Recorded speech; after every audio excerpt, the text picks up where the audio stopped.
पुरानी कथाओं के आधार पर प्राचीन समय की बात है।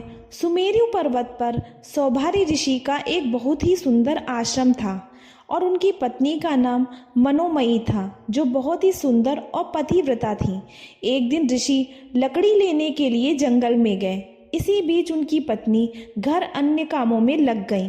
तभी एक दुष्ट कौच नाम का गंधर्व वहां आया और वह सुंदर मनोमयी को देख उसकी ओर आकर्षित हो गया। उस दुष्ट ने मनोमयी का हाथ पकड़ लिया और दुस्साहस किया। मनोमयी उनसे दया की भीख मांगने लगी, परंतु उसने अपना मन नहीं बदला। इसी बीच सौभरी वहां आ गए और उन्होंने उस दुष्ट को श्राप दिया कि तू धरती पर चूहे के रूप में रहेगा। गंधर्व ने मुनि से अपने किए की माफी मांगी, लेकिन उन्होंने कहा कि मेरा श्राप खाली नहीं जाता है और इसीलिए द्वापर युग में महर्षि पराशर के यहाँ गणपति देव गजमुख पुत्र रूप में प्रकट होंगे। हर युग में भगवान गणेश ने अलग अलग अवतार लिए और गंधर्व उनके डिंक वाहन के रूप में उनके साथ रहा और सम्मानित भी हुआ।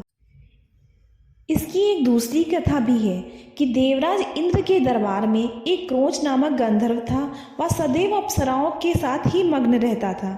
एक बार मुनि वामदेव के ऊपर पैर रखने के कारण उसे श्राप मिला और वह चूहा बन गया।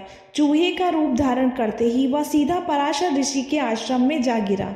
वहां जाते ही उसने चूहे के रूप में बहुत ही उत्पात मचाया और पूरी वाटिका को उजाड़ दिया। इससे पराशर ऋषि बहुत ही दुखी हुए और उन्होंने चूहे का आतंक समाप्त करने का सोचा। वे गणेश जी के पास पहुंचे और उन्होंने तेजवी पाश फेंका, जिससे मूषक पाताल में पहुंच गया। उसका कंठ बंधा हुआ था और उसे घसीटकर बाहर निकाल दिया और उसे हाथी के समक्ष फेंक दिया गया।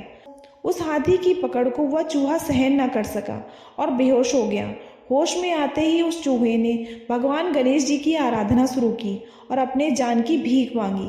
भगवान की पूजा करने भगवान उससे बहुत प्रसन्न हुए और वरदान मांगने को कहा, किंतु इससे वह घमंड में भर गया और बोला कि मुझे कोई वरदान नहीं चाहिए, बल्कि यदि आप चाहें तो मुझसे ही वरदान मांग लें। भगवान ने कहा, तू मेरा वाहन बन जा, और तब से मूषक उनकी सेवा में तत्पर है और उसका घमंड भी चूर हो चुका है। धन्यवाद।